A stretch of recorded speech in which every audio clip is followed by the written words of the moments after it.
Cada una de nosotras que nos dedicamos a comunicar diseño, como curadoras, podcasteras, periodistas o educadoras, tenemos una visión diferente del diseño. Hacemos hincapié en otras cosas. Siempre me interesa escuchar qué es lo que no hacen mis colegas, porque así entiendo a quién en el área del diseño no estamos escuchando, quién está invisibilizada. Un tema que es evidente que interesa tanto a mí como a mis colegas es la colaboración en proyectos de diseño con comunidades indígenas o afrodescendientes, o la creación de biomateriales. Si bien no entrevisté a muchos dedicados a la creación de biomateriales, algunas entrevistas pueden encontrar en este podcast. Sobre el diseño de experiencia también hay mucho interés. La gran mayoría de los podcasteros, por ejemplo, que conozco, recubren el diseño de experiencia. Sin embargo, encuentro mucho menos interés en el diseño de políticas públicas, en el diseño estratégico, de participación ciudadana o en el diseño en el sector de la salud o la alimentación. Tampoco hay otros que tengan interés en la investigación en diseño. Entrevistar a comunicadoras me parece una manera de entender mejor lo que hago y de dar visibilidad a mis otras colegas comunicadoras que trabajan sobre otros temas. Vamos al episodio de hoy. Winnie Bastián es una periodista, arquitecta y curadora de Brasil. Trabaja con reciclaje y en colaboración con comunidades indígenas. Mi nombre es Mariana Salgado, esto es Diseño y Diáspora.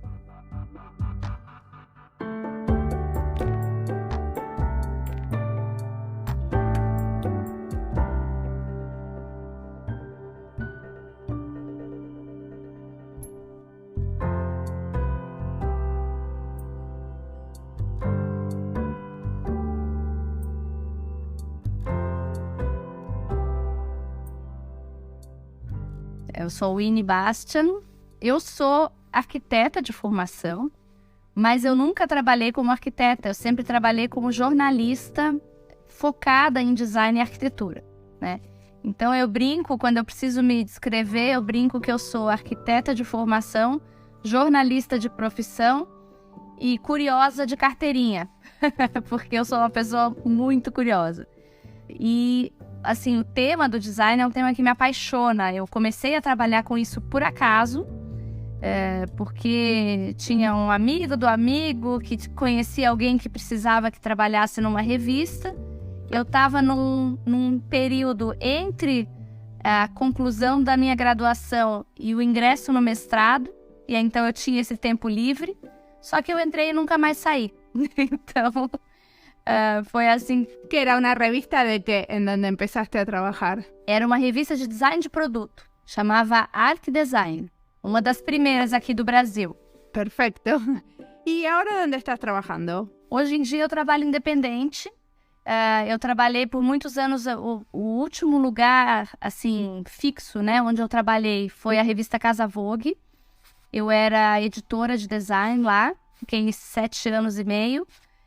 E aí eu resolvi que era hora de trabalhar independente. E desde então eu cuido do design do bom, que é o meu blog. E as plataformas todas, né, de redes sociais, etc. Mas eu também faço trabalhos de curadoria. Eu fui curadora da Semana de Design aqui de São Paulo por 2 anos. Trabalho com empresas também. Enfim, é uma coisa bem variada, assim. Mas sempre com o design como foco. Esto de combinar el periodismo con la curaduría es algo que se da bastante, ¿no? Es una cosa que le piden mucho a los periodistas que trabajan en diseño, que curen exposiciones, que hagan selección o que trabajen en la selección de un concurso. Verdade. Porque quando a gente faz por exemplo, quem trabalha com revista, né, que foi o meu caso, nada mais é do que uma curadoria de conteúdo, né, que a gente faz ali. Então, esse olhar curatorial, eu acho que ele está mesmo muito associado, né, com a atividade do jornalista. Sí, porque tenés que hacer una elección de a quiénes vas a entrevistar para la revista. Sim, e quais são os pontos mais importantes que aquela pessoa abordou, quais são as imagens que falam mais, né, que contam mais sobre aquele assunto, enfim. Então, acho que é um bom treino. Y específicamente, ¿cuál es esa perspectiva de diseño que más te motiva y más te apasiona? Você diz a perspectiva em termos de qual pedaço, qual campo ou qual futuro? Claro, yo vi que vos tenés mucho trabajo en hacer entrevistas y artículos sobre la colaboración entre artesanos y diseñadores. Sim, eu adoro. Eu acho que essa questão das parcerias e das colaborações, ela é riquíssima. A gente tem uma possibilidade, né? Quando você junta duas ou mais cabeças, você tem uma possibilidade que vai muito além do que uma pessoa criando sozinha, né? Então você tem diferentes visões, diferentes backgrounds, diferentes vivências mesmo, né? Repertório, enfim. Isso tudo é de uma riqueza incrível. Então eu costumo dizer que quando a gente está falando de parcerias no design, 1 mais 1 nunca é 2. É sempre 3 ou mais, né? Porque a gente ganha muito com essas parcerias. ¿Y qué encontraste en estas parcerías, en estas colaboraciones entre diseñadores y artesanos? Porque supongo que las colaboraciones se dan de muchas maneras y también eso repercute mucho en el resultado final. ¿Qué tipo de colaboraciones viste que funcionaban mejor?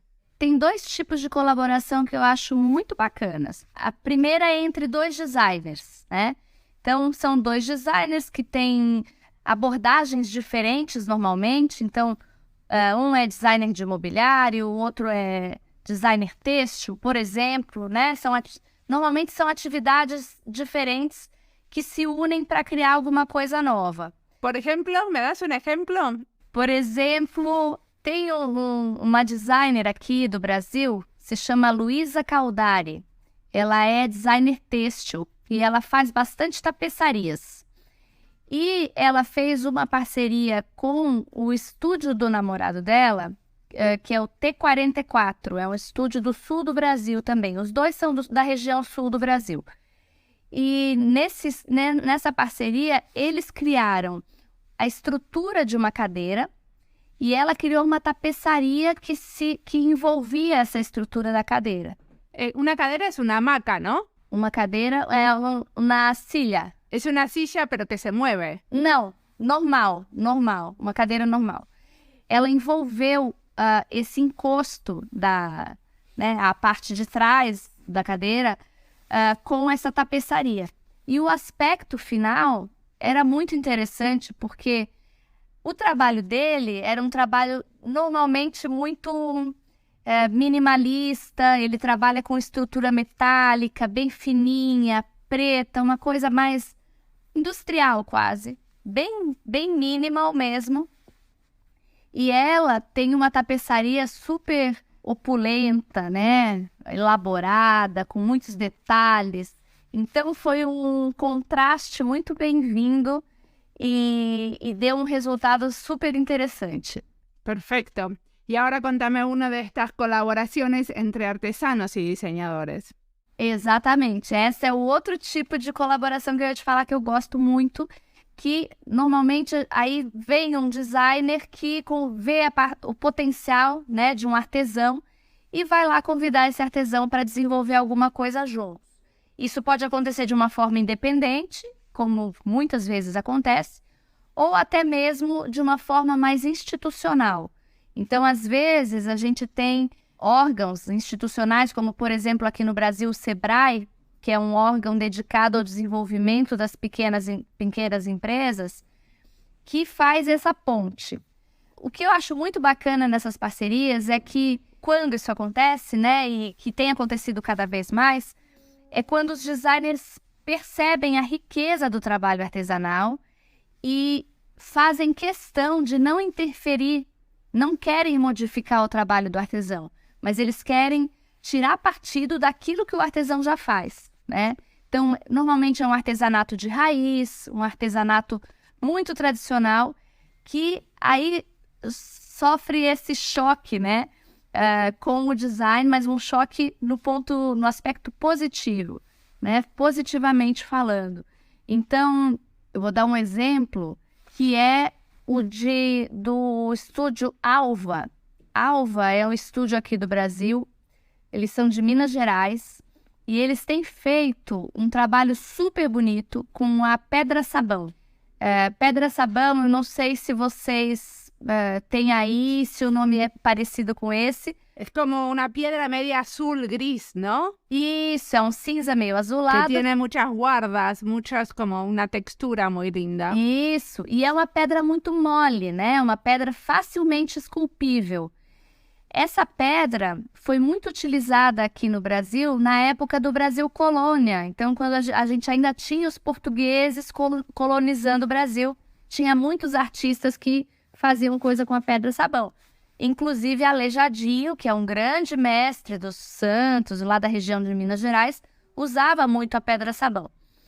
E o Alva, esse estúdio mineiro, que é formado por 2 irmãos, o Marcelo e a Suzana, eles propuseram que um artesão super tradicional de pedra-sabão, que hoje em dia a pedra-sabão ela estava relegada a ser um material para souvenir, né? Então os artesãos faziam objetinhos para vender para os turistas, né? Coisas sem muito valor, totalmente massificadas e assim, uma coisa para turista ver mesmo.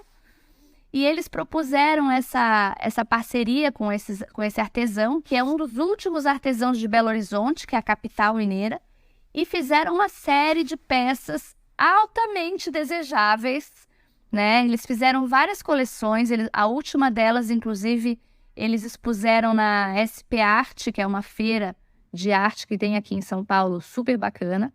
Foi uma série de peças colecionáveis, aí com outra abordagem, mas eles já fizeram uma série de vasos, uma série de vasos que você empilha um dentro do outro e eles formam o tipo de um totem. Então, eles abordaram essa pedra-sabão e a maestria do trabalho desse artesão, que consegue fazer a pedra-sabão chegar em espessuras finíssimas, que é uma coisa muito difícil, eles conseguiram explorar toda essa capacidade desse artesão num produto altamente desejável. ¿Y esos productos siguen estando comercializables ahora? O sea, ¿se siguen vendiendo? Sim, continuam sendo vendidos, inclusive em lojas bem bacanas aqui do circuito de São Paulo e de outras cidades brasileiras.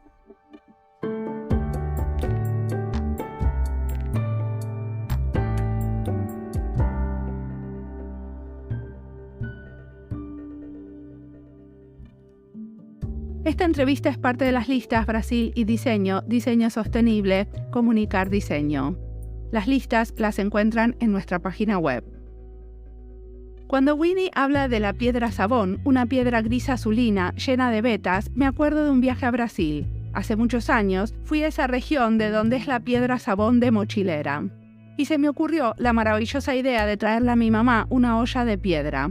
Cargué la olla por todo Brasil mucho tiempo. La olla es preciosa y mi mamá nunca la usó. Creo que sigo cargando cosas ridículas de un país a otro, de un lugar a otro. Tendríamos que ser más conscientes de que lo que llevamos, sobre todo los kilos de más que llevamos en las valijas en el avión, producen emisiones de gases de invernadero. En Green Baggage, por ejemplo, dicen que si todos los pasajeros de todos los vuelos pierden 1 kilogramo de equipaje durante un año, el ahorro de combustible es suficiente para volar 20 veces de Helsinki a Tokio. Cuando hago esos comentarios, es sobre todo para concientizarme a mí misma y no empacar de más, pero quizás alguna más les sirva. Ahora sigamos escuchando a Winnie, que tiene mucho para contarnos.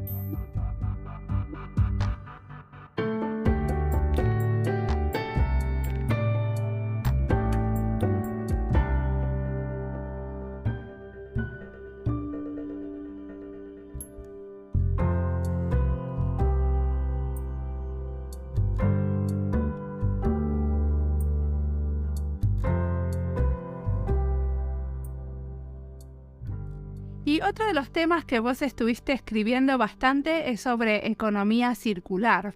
¿Querés contarme sobre proyectos que tengan que ver con eso?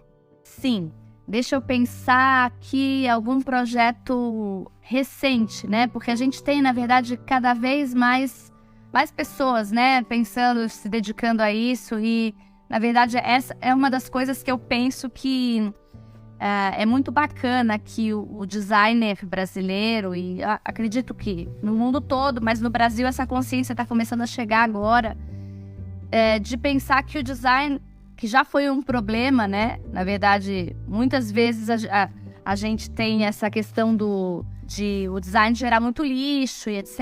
Então, que o design agora ele pode ser uma solução também, né? Ele pode fazer parte da solução. Não sozinho ser a solução, mas fazer parte. Então, a gente tem... Vou te dar um exemplo de um projeto recente que eu acho super bonito, que é um projeto desenvolvido pelo Marcelo Rosenbaum e o Rodrigo Ambrosio, que são 2 designers, junto a uma comunidade de Alagoas. Alagoas é uma cidade no nordeste do Brasil, que tem uma cultura muito rica, mas que tem muita pobreza. E nessa cidade, eles têm uma lagoa que chama Lagoa do Mundaú, em que as pessoas catavam um tipo de mexilhão para comer, um fruto do mar, chama sururu. Esse sururu é considerado um patrimônio imaterial de Alagoas, de tão importante culturalmente que ele é. Então, se você vai para Alagoas e você não tomou um caldo de sururu, você não foi para Alagoas, entendeu? É super importante. Só que o que acontece? As pessoas que moravam na beira dessa lagoa, é uma comunidade enorme, eles catavam o sururu, tiravam da concha e já vendiam o sururu descascado, digamos assim. E essas cascas iam se acumulando na beira da lagoa e formando verdadeiras montanhas. E isso gerava, além do lixo, muitos bichos, né? Porque ainda estava impregnado com a sujeira. Vendo isso, o Rodrigo Ambrosio, que é de Alagoas, convidou o Marcelo Rosenbaum, que é aqui de São Paulo, para os dois fazerem esse projeto, que é um projeto que usa as cascas do sururu, então aquele material que estava ali juntando bicho, né, basicamente. Eles usam esse material triturado para criar uma série de cobogós, né, que são os elementos, uns tijolos construtivos vazados. Então, o que acontece? Primeiro, isso aconteceu de uma forma muito experimental. Eles descobriram um artesão lá da região que fazia uns vasos, umas jardineiras de cobogó, uma coisa bem pequena, assim, primária e caseira. E aí eles abordaram esse artesão e começaram a trabalhar junto com ele e criaram uma série desses cobogós que hoje está sendo vendida, comercializada por uma empresa gigante de revestimentos cerâmicos aqui do Brasil. Então é muito bacana porque isso está gerando uma demanda para essa comunidade, né, y renda para eles también. Pero estos, o sea, lo que ellos hicieron es que con los cascos, que sería como este sururú es algo así como un mejillón, ¿no? Exactamente. Sí, o sea, con las tapitas o con la parte dura del mejillón, lo que hacen es triturarlo y después armaron este material de revestimiento. Isso aí. Eles trituram, misturam com cimento, enfim, algum outro material, mas parece que 80% do material são as cascas de mexilhão. Então, é uma quantidade muito grande, né, que se consegue aproveitar do material. Y de paso se pudieron sacar esas montañas que supongo que acumulaban también un olor muy fuerte, ¿no? Si hay montañas de estos alrededor de la laguna. Exatamente. O cheiro era muito forte, o odor, né, muito, muito forte. E a questão também sanitária, não só de mal-estar por causa do cheiro, mas tinha bichos, insetos, né? Uma coisa precária mesmo. Claro. También me gustó mucho un proyecto del que hablas que es como una cadera, una silla, pero de open source, o sea, de diseño abierto, que cualquiera la puede copiar y como hacer. Sim.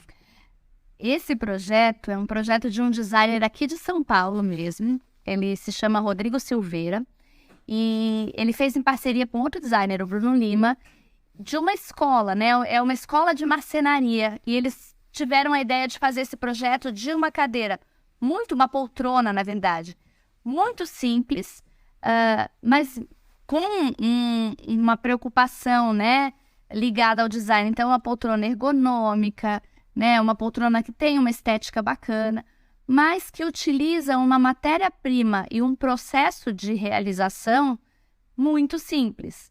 Então você, aqui, imagino que aí também tenha, mas essas lojas que você vai lá e você compra a chapa de madeira e pede para eles cortarem do tamanho que você precisa. Então qualquer um pode fazer essa poltrona, manda cortar a chapa e prega, né? Não tem mistério, é quase um autoprogettazione do Enzo Mari, só que com uma instrução bem precisa ali, porque na verdade ali você tem uma opção só, né? Mas o que eu achei muito bacana nesse projeto foi que eles pensaram numa forma de tornar uma peça de design que foi pensada, que tem todo um cuidado ergonômico, estético, acessível para o maior número de pessoas possível, né? Porque a gente sabe que o design ainda é uma coisa muito elitista, né? Principalmente aqui no Brasil e em outros países em desenvolvimento. Não é todo mundo que pode ter um objeto assinado, com características de projeto que foram muito estudadas e muito pensadas. Então, isso acaba sendo muito exclusivo, né? Excludente. Então, eu gosto muito dessa questão de eles democratizarem o design, deixar ele bem acessível. Totalmente, como que de alguna manera es barato hacer esta silla y eso la hace más accesible también. A eso te referís con lo accesible. E sim, com certeza, a acessibilidade nesse ponto de vista financeiro mesmo, econômico, né? Que você qualquer pessoa consegue ter acesso a uma cadeira dessa. Y todo este tipo de, ahora ya me describiste 3 o 4 proyectos y yo veo que hay como una línea en los temas que estás interesada. ¿Vos cómo lo describirías, esta línea de trabajo? Me interessa muito o design objetos, né, produtos que possam melhorar a qualidade de vida das pessoas e que tenham um impacto positivo, né, nas pessoas e no planeta. Porque eu acho que assim, a gente tem que pensar como pessoas, né, no impacto que a gente gera e como designers mais ainda, né, porque o designer ele está propondo coisas que podem interferir até no modo de vida das pessoas, no estilo de vida. Então, o próprio Charles Eames falava que o designer cria necessidades, né, mostra necessidades que a pessoa não sabia que tinha. Então, eu acho que nesse sentido, me interessam muito os projetos que mostram para as pessoas como é possível ter um estilo de vida que impacte menos ambientalmente. Bueno, que quizás necesitamos ter menos sillas, não? Sim, exatamente, claro. Porque assim, para que você vai criar mais uma, né? Então ela tem que ser uma peça muito boa e que tenha uma razão de ser, com certeza. Muy bien. Y decime, ¿hacia dónde te parece que va el diseño en este momento? Vos que estás mirando y escaneando todos los proyectos que están pasando de esta línea de trabajo en Brasil, ¿hacia dónde va el diseño?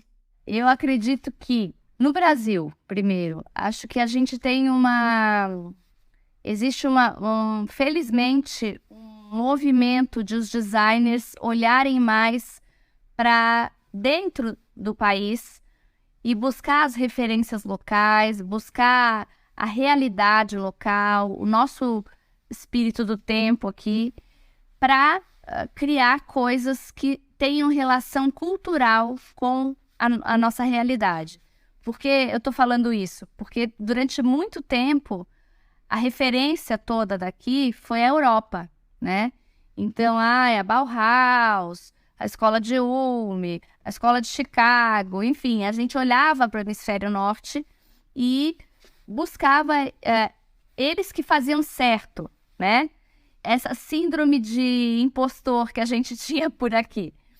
Mas, recentemente, a gente tem buscado mais as nossas raízes, então tem muitos designers trabalhando com os saberes ancestrais, né? Então buscando conhecer mais de comunidades indígenas ou de tradições locais que tenham vindo mesmo com os imigrantes, mas que tenha um sentido para a gente aqui hoje, né? Então, eu acredito que no Brasil essa direção ela vai continuar sendo seguida, né? Isso é um caminho que está sendo aberto, mas que tem muito promissor ainda.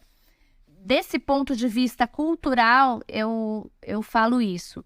Outra questão que a gente tem visto crescer aqui é essa questão do design também como uma forma de trabalhar a economia circular. Então, isso também está em ascensão aqui. Então, eu vejo esses dois caminhos, né, de o design percebendo as nossas origens e as nossas raízes e tirando partido delas, mas também buscando trabalhar com outras comunidades e outras pessoas que possam agregar cultura e agregar o saber deles de uma outra forma. Muy bien. ¿Y en el mundo? ¿Querés contestármela esa? No mundo, eu acredito que existe uma discussão, assim, uma reflexão, né? É um tema que está muito, muito emergente sobre justamente o que, como você mencionou, o que é realmente necessário, né? Então, por exemplo, mais uma cadeira, por quê? Né? Por que eu vou criar mais uma cadeira quando, como dizia o Enzo Mari, tudo já foi feito, né? A gente sabe que tudo não foi feito, mas qual é a real necessidade de uma empresa lançar novos produtos todos os anos, né? Então, essa discussão, eu acho que ela é pertinente e, ao mesmo tempo, por outro lado, as empresas precisam vender, precisam, né, capitalizar. Então, nesse sentido, eu acho que a gente tem que... Eu acho não, né? Na verdade, todo mundo acha, porque é um caminho que tá se abrindo, que é a questão dos materiais renováveis e materiais, né? Por exemplo, esses tempos a Magis fez uma cadeira que acho que era design do Constantin Griches, toda com plástico reciclado da indústria automobilística, né? Então, ainda é um problema? Seria melhor não ter plástico para reciclar? Seria. Mas, nesse momento, o que é mais viável e o que é mais acessível? Que as empresas podem comprar essa ideia, né? Podem se engajar nesse movimento. Então, acho que também tem essa questão de discutir os propósitos, mas também tentar viabilizar realidades possíveis. Perfecto. ¿Qué cosas, si queremos leer sobre o leer, mirar, escuchar sobre estos trabajos, qué cosas te están inspirando ahora que querés recomendarle a la audiencia? Olha, especificamente sobre esse tipo de trabalho, eu não estou lendo agora, mas estou lendo um livro sobre a história da vida da Lina Bobardi, que é aquela arquiteta italiana que emigrou para o Brasil nos anos 50. E é uma história muito interessante, falando sobre ela como uma mulher estrangeira vivendo no Brasil e os desafios que ela passou ao longo da vida dela, né? Até o nome do livro é interessante. Como se chama o livro? Chama-se Lina Bobardi, O que eu queria era ter história. O autor é o Euler Lima. Está muy bien con este tema de la diáspora. ¿Hay alguna otra cosa que querés recomendar? Recomendar coisas do Brasil, né? Para quem não conhece, tiver mais interesse. Totalmente. E assim, para assim melhorar nosso português. Sim, mas você entende super bem, tá ótima. Eu vou recomendar 2 podcasts. Um deles é um podcast da revista Casa Vogue, que se chama Desígnios, em que eles abordam temas variados. Teve uma série que foi só sobre mulheres no design. Agora teve uma outra série que foi com vencedores do prêmio que eles organizam todos os anos. Eles têm uma premiação anual. E o outro é um podcast independente que se chama Casa, Frente e Verso. Ele é feito por 2 jornalistas aqui de São Paulo, na verdade uma de São Paulo e uma de Minas Gerais, que é a Simone Quintas e a Regina Galvão.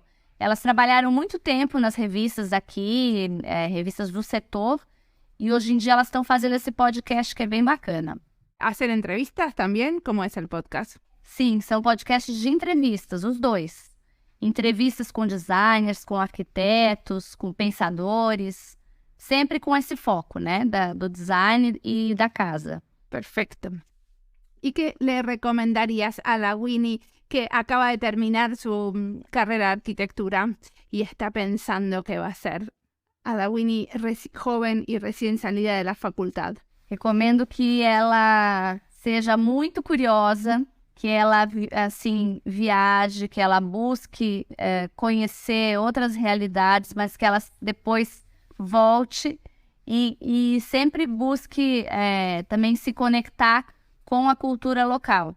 Se ela for trabalhar como designer, eu recomendo que ela preste atenção nas pessoas, porque a inovação maior, ela vem de quando você projeta, pela minha observação, né? Eu não sou designer, mas eu sempre estou em contato com os designers e pelo que eu observo ao longo dessa minha carreira, os objetos mais interessantes e mais inovadores são aqueles no qual o designer pensou como eles iam ser usados. Ele não pensou no que existia já, né? Ele pensou na pessoa e o que ela poderia fazer com ele. Então, acho que essa abordagem humanista do design, ela está no cerne de toda a inovação. Bueno, muchísimas gracias por la entrevista.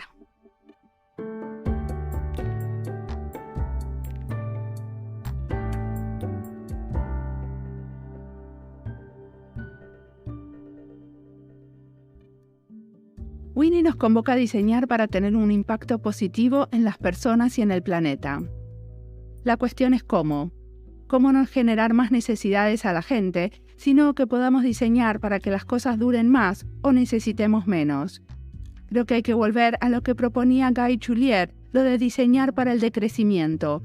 Dejar de pensar que crecer es tener más, sino que crecer puede ser trabajar menos y mirar más las nubes, o tener más tiempo para leer. ¿Cómo se diseña para que querramos menos cosas? Me acuerdo una vez que entrevisté a una médica que decía que para investigar el ayuno o el ejercicio físico había muchísimos menos recursos que para investigar remedios, porque la industria farmacéutica paga mucha de esa investigación, y el ayuno no es una investigación que pueda dar ganancias. Eso es obvio para los investigadores en esas áreas. Y en el caso del diseño, ¿quién está investigando qué pasa con la gente que decide no comprar ropa por un año o no tener plástico en la casa? Hay gente que lo hace, pero no es parte de la investigación en diseño. Si conocen de algún proyecto así, especialmente donde diseñadores estén haciendo prototipos, pilotos y experimentos con gente que vive con menos productos, me interesa entrevistarlos. Siempre se pueden conectar conmigo para recomendarme a quién entrevistar, o si están buscando algo especial. Me gusta saber qué buscan, a quienes no entrevisté, que les gustaría escuchar. Como siempre, la música del podcast es de Antonio Zimmerman, el diseño de sonido es de Julián Pereira. Este podcast está publicado con licencia creativa común con atribuciones. Esto fue Diseño y Diáspora. Pueden seguirnos en nuestras redes sociales en YouTube, Instagram, Twitter y LinkedIn o visitar nuestra página web diseñoydiaspora.org. No olviden de recomendarnos. Nos escuchamos en la próxima.